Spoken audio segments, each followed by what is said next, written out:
ಎಲ್ಲರಿಗೂ ಪದ್ಮ ಅಡುಗೆ ಯೂಟ್ಯೂಬ್ ಚಾನಲ್ಗೆ ಸ್ವಾಗತ. ಇವತ್ತಿನ ಅಡುಗೆ ಏನಂತ ಹೇಳಿದ್ರೆ ಚಪಾತಿಗೆ ಒಳ್ಳೆ ಕಾಂಬಿನೇಷನ್ ಆಗಿರೋ ಒಂದು ಕ್ಯಾಪ್ಸಿಕಮ್ ಗೊಜ್ಜನ್ನು ಮಾಡ್ತಾಯಿದ್ದೀನಿ. ಬನ್ನಿ ಹೇಗೆ ಮಾಡೋಣ ಅಂತ ನೋಡೋಣ. ಮೊದಲಿಗೆ ಇಲ್ಲಿ ನಾನು 1 ಕಪ್ ಗೋಧಿ ಹಿಟ್ಟನ್ನ ತೊಗೊತಾ ಇದ್ದೀನಿ. ರುಚಿಗೆ ತಕ್ಕಷ್ಟು ಉಪ್ಪನ್ನ ಹಾಕ್ಕೊತಾ ಇದ್ದೀನಿ ಮತ್ತು 1/4 ಟೀ ಸ್ಪೂನು ಎಣ್ಣೆನ ಸೇರಿಸ್ಕೊತಾ ಇದ್ದೀನಿ. ಈಗ ಮಿಶ್ರಣ ಮಾಡೋಣ. ಈಗ ಸ್ವಲ್ಪನೇ ನೀರು ಹಾಕ್ಕೊಂಡು ಕಲಿಸ್ಕೊಬೇಕು. ಒಂದು ಹದ ಬರೋವರೆಗೂ ಕಲಿಸ್ಕೊಬೇಕು.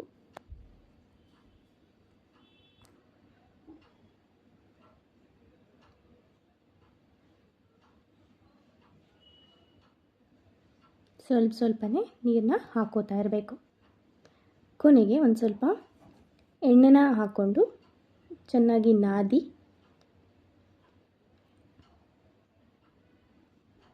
ನೋಡಿ ಆ ಕನ್ಸಿಸ್ಟೆನ್ಸಿ ಬರಬೇಕು.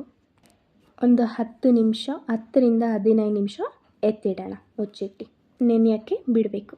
ಈಗ ಒಂದು ಕಡಾಯಿಯಲ್ಲಿ ಸ್ವಲ್ಪ ಎಣ್ಣೆನ ಸೇರಿಸಿ ಅದಕ್ಕೆ ಸಾಸಿವೆ ಮತ್ತು ಜೀರಿಗೆ ಚೆನ್ನಾಗಿ ಚಿಟಪಟ ಅನ್ನಬೇಕು. ಅದಾದಮೇಲೆ ಕಡಲೆಬೇಳೆ ಮತ್ತು ಉದ್ದಿನಬೇಳೆನ ಸೇರಿಸ್ಕೊತಾ ಇದ್ದೀನಿ. ಇವಾಗ ಬಾಡಿಸ್ಕೊತಾ ಇದ್ದೀನಿ. ಇದು ಕೆಂಪಾಳ ಆಗಾದಮೇಲೆ ಈರುಳ್ಳಿನ ನಾನು ಸೇರಿಸ್ಕೊತಾ ಇದ್ದೀನಿ. ಈರುಳ್ಳಿ ಸೇರಿಸಿದ ಮೇಲೆ ಚೆನ್ನಾಗಿ ಬಾಡಿಸ್ಬೇಕು.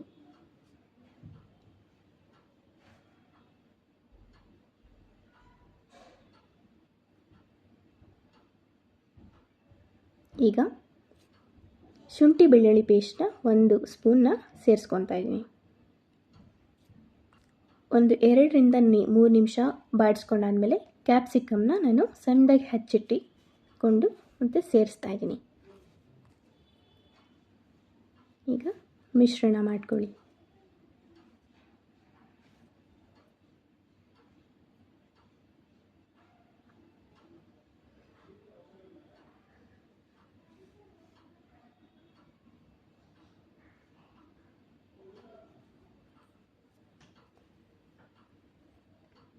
ಈಗ ಒಂದು 5ರಿಂದ 6 ನಿಮಿಷ ಬೇಯಿಸ್ಕೊತಾ ಇದ್ದೀನಿ. ಕ್ಯಾಪ್ಸಿಕಮ್ ಈಗ ಸ್ವಲ್ಪ ಮೆತ್ತಗೆ ಆದಮೇಲೆ ಅರಿಶಿನ ನಾನು ಸೇರಿಸ್ಕೊತಾ ಇದ್ದೀನಿ ಮತ್ತು ರುಚಿಗೆ ತಕ್ಕಷ್ಟು ಉಪ್ಪನ್ನ ಸೇರಿಸ್ಕೊತಾ ಇದ್ದೀನಿ.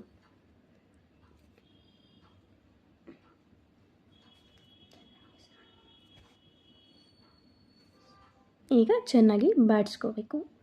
ಈಗ ಮಸಾಲೆಗೆ ಸಾಂಬಾರ್ ಪೌಡರ್ನ 1.5 ಸ್ಪೂನ್ ತೊಗೊತಾ ಇದ್ದೀನಿ ಮತ್ತು ದಪ್ಪದಾಗಿ ಹೆಚ್ಚಿರೋ ಟೊಮೆಟೊ ಮತ್ತು ಈರುಳ್ಳಿ 1 ಮತ್ತು ಒಂದು ಸ್ವಲ್ಪ ಬೆಲ್ಲ ಸೇರಿಸ್ಕೊಂಡು ನಾನು ಚೆನ್ನಾಗಿ ರುಬ್ಕೊತಾ ಇದ್ದೀನಿ. ತೆಳುವಾಗಿ ರುಬ್ಕೋಬೇಕು, ನುಣ್ಣಗೆ ರುಬ್ಕೋಬೇಕು. ಈಗ ಅದು ರುಬ್ಕೊಂಡಿರೋನ ಮತ್ತು ಇದಕ್ಕೆ ಸೇರಿಸ್ಕೊತಾ ಇದ್ದೀನಿ. ಸ್ವಲ್ಪ ನೀರನ್ನ ಕೂಡ ಹಾಕಿ ಸೇರಿಸ್ಕೊಂಡು ಇವಾಗ ಚೆನ್ನಾಗಿ ಒಂದು ಮಿಶ್ರಣ ಕೊಡಬೇಕು.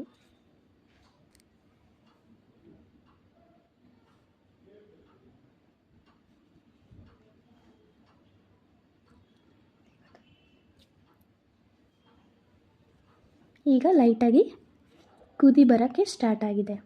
ಇದಾದಮೇಲೆ ಮುಚ್ಕೋಬೇಕು.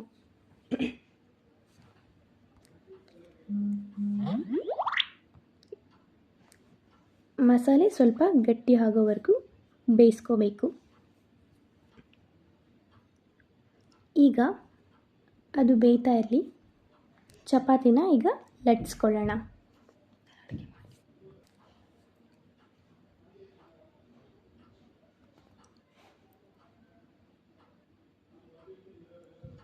ಸ್ವಲ್ಪ ಗೋಧಿ ಹಿಟ್ಟನ್ನ ಹಸಿಟ್ಟನ್ನ ಹಾಕ್ಕೊಂಡು ಚೆನ್ನಾಗಿ ಲಟ್ಟಿಸ್ಕೋಬೇಕು. ಈಗ ಒಂದು ಸ್ವಲ್ಪ ಎಣ್ಣೆನ ಸೇರಿಸ್ಕೊಂಡು ಲೇಯರ್ಸ್ನ ಮಾಡ್ಕೊತಾ ಇದ್ದೀನಿ. ಇದರಿಂದ ಚಪಾತಿ ಉಬ್ಬುತ್ತೆ, ಚೆನ್ನಾಗಿ ಕೂಡ ಬರುತ್ತೆ.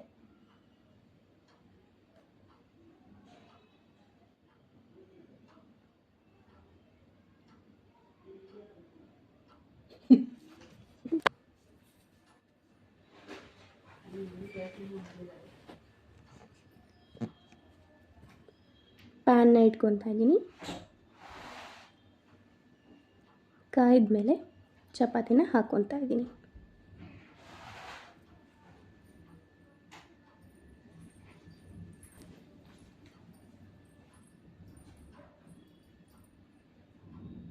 ನೋಡಿ ಉಬ್ತಾ ಇದೆ.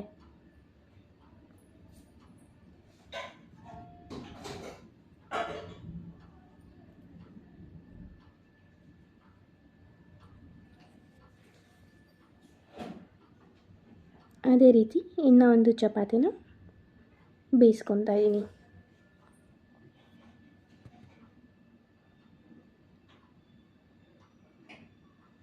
ನಿಮಗೆ ಎಣ್ಣೆ ಬೇಡ ಅಂತ ಹೇಳಿದರೆ ಸ್ಕಿಪ್ ಮಾಡ್ಬೋದು.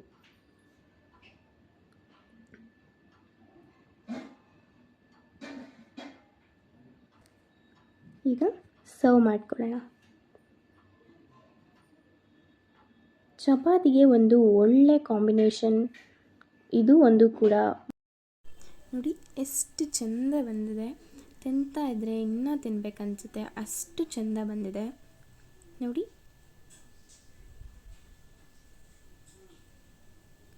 ನೀವು ನನ್ನ ಚಾನಲ್ಗೆ ಇನ್ನೂ ಸಬ್ಸ್ಕ್ರೈಬ್ ಆಗಿಲ್ಲ ಅಂದರೆ ಸಬ್ಸ್ಕ್ರೈಬ್ ಆಗಿ. Thank you for watching.